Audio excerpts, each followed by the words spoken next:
अस्सलामुअलैकुम वरहमतुल्लाहि वबरकातुह। आइए आज की इस वीडियो में उर्दू में हम फलों के नाम सीखेंगे।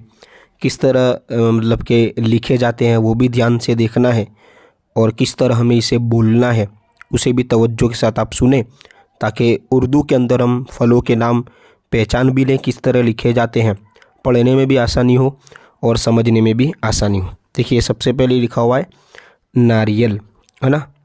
ठीक है, जो लीला नारियल आता है ऐसे नारियल कहते हैं हम, नारियल।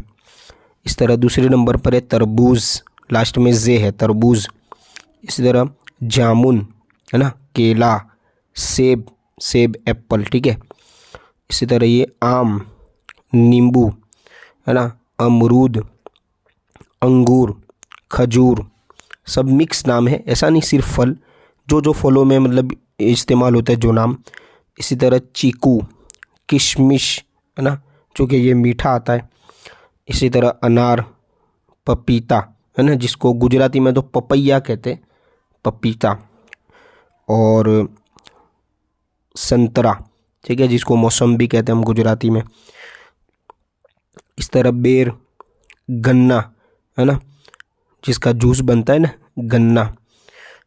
आंवला, अनानस, अंजीर, मतलब ड्राई फ्रूट भी साथ में ही इस्तेमाल हो चुके हैं।